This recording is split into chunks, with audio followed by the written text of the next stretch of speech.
República de Colombia, viernes 28 de noviembre de 2025. Hoy, un recorrido por la memoria histórica, la planificación social a gran escala y la gestión de crisis institucionales. Analizaremos desde un homenaje legislativo a un expresidente hasta un detallado plan nacional para transformar la infraestructura de salud. También veremos cómo el Estado busca corregir fallas, tanto en la reinserción social como en la supervisión de entidades financieras clave. Bien, empezamos con una mirada al pasado, o mejor dicho, a cómo se construye el pasado desde el presente. Tenemos una ley recién salida del Congreso para honrar al expresidente Rafael Núñez, en el 130 aniversario de su fallecimiento. A primera vista, pues, parece el típico acto conmemorativo. Sí, pero cuando miras los detalles te das cuenta de que es mucho más que eso. No es solo, digamos, una placa o un discurso. Esta ley pone en marcha toda la maquinaria cultural del Estado para un propósito muy específico. ¿A qué te refieres con maquinaria cultural? Porque la ley ordena cosas muy concretas. Recopilar y publicar todos los escritos de Núñez, encargarle a la Biblioteca Nacional y al Archivo General que lo hagan, y luego compartirlo con la Biblioteca Virtual del Banco de la República. Exactamente esa es la maquinaria. El Congreso no solo dice recuerden a Núñez, sino que le ordena a las instituciones culturales más importantes del país que inviertan tiempo, persona y recursos en este proyecto. Están digitalizando su obra completa. Ah, claro. Además, se autoriza una nueva edición de su biografía, la de Indalecio Líbano Aguirre, para que se distribuya un ejemplar en cada biblioteca pública del país. Entiendo. Entonces esta ley no es solo para poner una corona de flores. Es el Estado, en 2025, invirtiendo dinero público para asegurarse de que una figura del siglo XIX siga siendo relevante. Es una batalla por la narrativa histórica, ¿no? Librada con documentales y bibliotecas. Es la definición de una política de memoria histórica, y la elección de a quién se le da este tratamiento es una decisión política en sí misma. ¿Por qué Núñez ahora? ¿Qué parte de su legado se quiere destacar? La ley no es solo memoria, es un mensaje. ¿Están esculpiendo un legado? Exacto. Activamente, para el consumo masivo. Incluso autorizando un documental para la televisión pública. Es una inversión deliberada en la narrativa nacional. Ok. Entonces, mientras una parte del Estado se dedica a esculpir la historia, otra está metida hasta el cuello en la burocracia del día a día. Y aquí es donde vemos cómo funciona realmente la administración por dentro. Tengo una resolución del Ministerio de Relaciones Exteriores sobre su plan de incentivos para 2025. Estos documentos son fascinantes, porque son como el manual de instrucciones del Estado. Revelan las reglas, la planificación y, bueno, la cultura interna. Totalmente. El plan tiene un presupuesto de casi 57 millones de pesos y el objetivo es, en resumen, que la gente trabaje mejor y con más ganas. Lo de siempre. Pero encontré un detalle en el parágrafo 5 que me pareció increíble. A ver. Habla de un incentivo, un bono no monetario, que se da cada 2 años. Y como ya lo dieron en 2024, la resolución aclara explícitamente que en 2025 no se va a entregar. Y ese pequeño detalle lo dice todo sobre la rigidez de la planificación pública, ¿no? No hay espacio para la espontaneidad o la improvisación. Las reglas se establecen con anticipación y se cumplen al pie de la letra. Es un sistema de recompensa, sí, pero tan ¿Estructurado? estructurado y predecible que hasta la ausencia del premio está legislada con un año de antelación. Y hablando de esa maquinaria precisa, hay otro documento que muestra la escala de las operaciones financieras. Una resolución del Ministerio de Hacienda que modifique el presupuesto. Y los números son de otra dimensión. Aquí vemos la plomería financiera del Estado, esa que es invisible pero fundamental para que todo funcione. Invisible pero masiva. La resolución mueve más de 18,000 millones de pesos. Sale de una cuenta llamada Capitalización de Entidades Públicas y se va a otra que dice Aportes a Organismos Financieros Internacionales. A ver, ¿qué significa eso en español? Pues, pensemos en la escala primero. 18,000 millones de pesos es más o menos lo que costaría construir un hospital de tamaño mediano completamente nuevo, desde los cimientos hasta el techo. ¡Wow! Aquí esa cantidad de dinero se está moviendo con una sola firma. Y el movimiento en sí es simple. El Estado está sacando dinero que tenía reservado para, por ejemplo, fortalecer un banco público nacional y lo está usando para pagarle la cuota de membresía de Colombia a un organismo como el Banco Mundial o el FMI. Son los engranajes financieros que sostienen al país a nivel global. Ok, entonces hemos visto la maquinaria del día a día, el manejo del presupuesto, pero todo eso es para mantener el barco a flote. ¿Hacia dónde se supone que navega ese barco? Y ahí es donde entran los grandes planes, como este nuevo Plan Maestro de Inversiones en Infraestructura y Dotación en Salud, el PMIDS. Un nombre muy largo y técnico para una idea muy poderosa: rediseñar por completo el mapa de la salud en Colombia. El objetivo declarado es cerrar las brechas históricas, básicamente que no importe si vives en una capital o en una zona rural, deberías tener acceso a servicios de salud decentes. Suena bien, pero ¿cómo planean hacerlo? Ahí está lo interesante, en el cómo. El plan se basa en 4 ejes de análisis, y hay 2 que cambian las reglas del juego.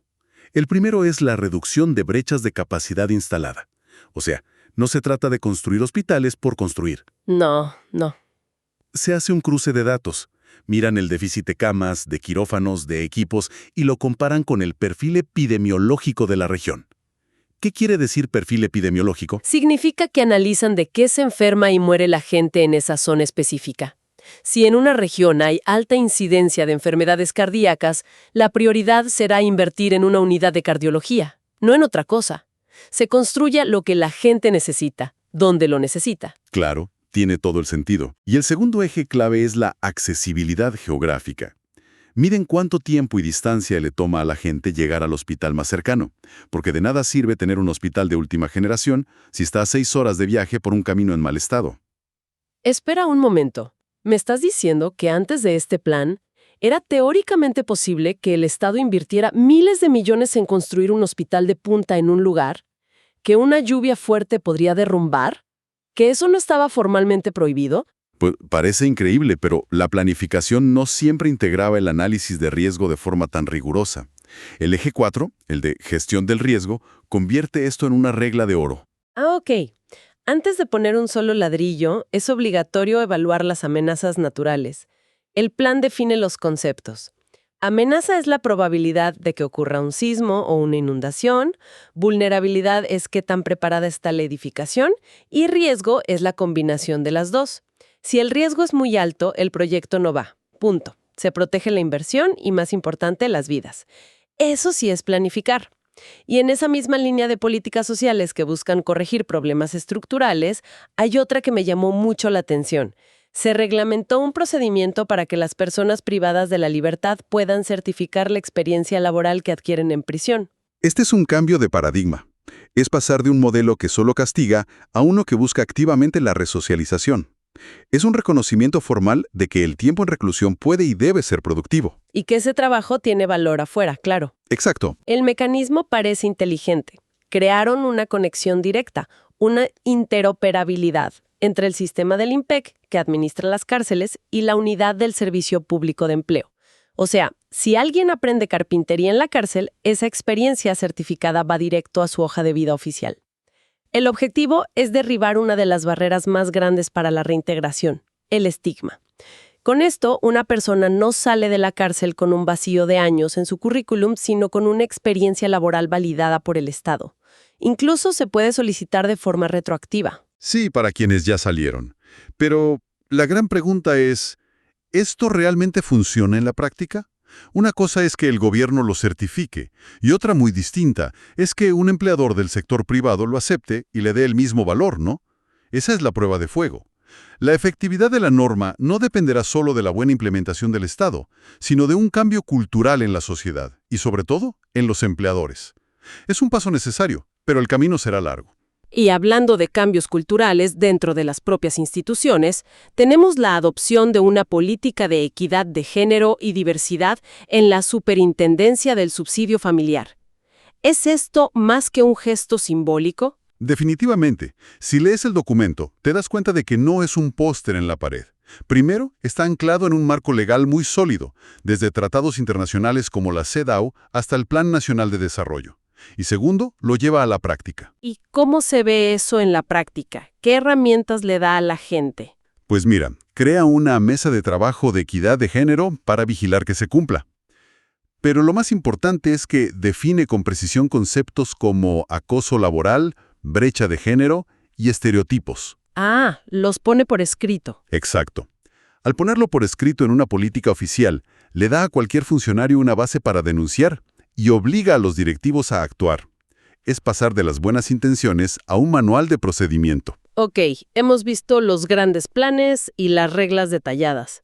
Pero, ¿qué sucede cuando esos planes del Estado chocan entre sí?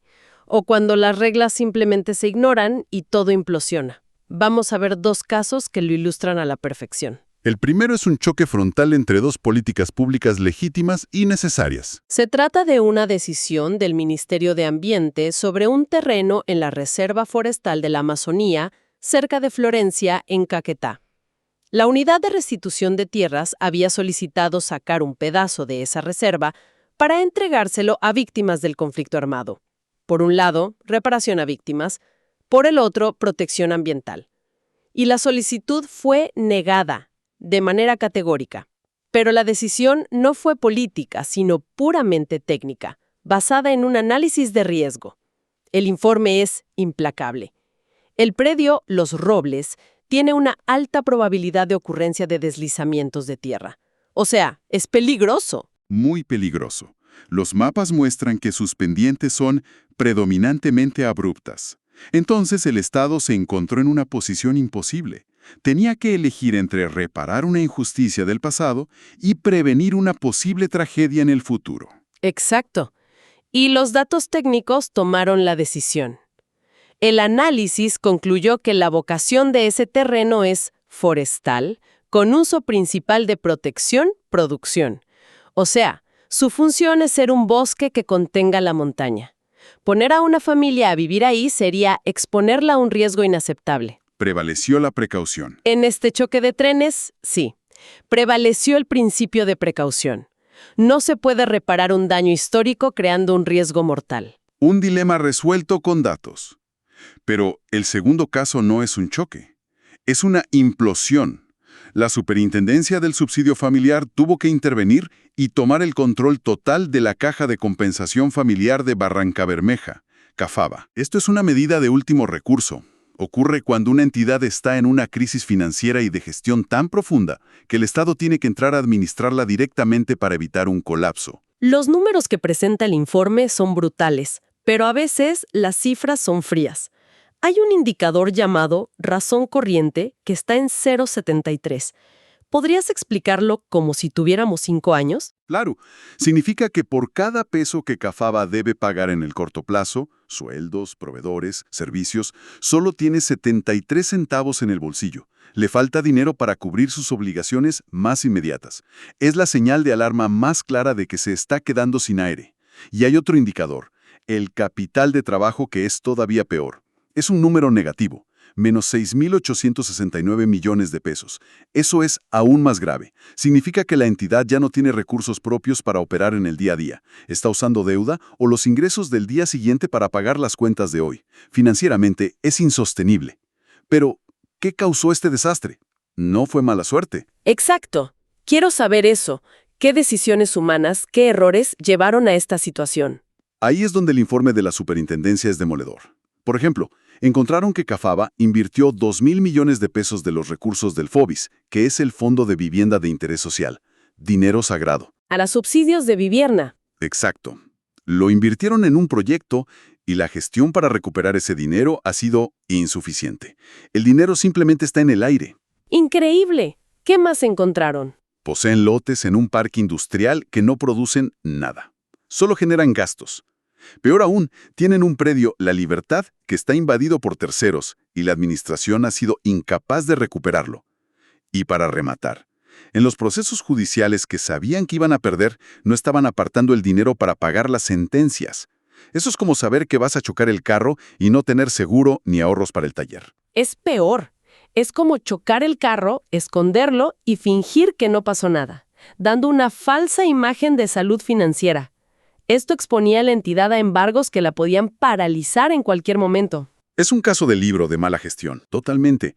Lo de Cafaba es cómo todo puede salir mal al mismo tiempo.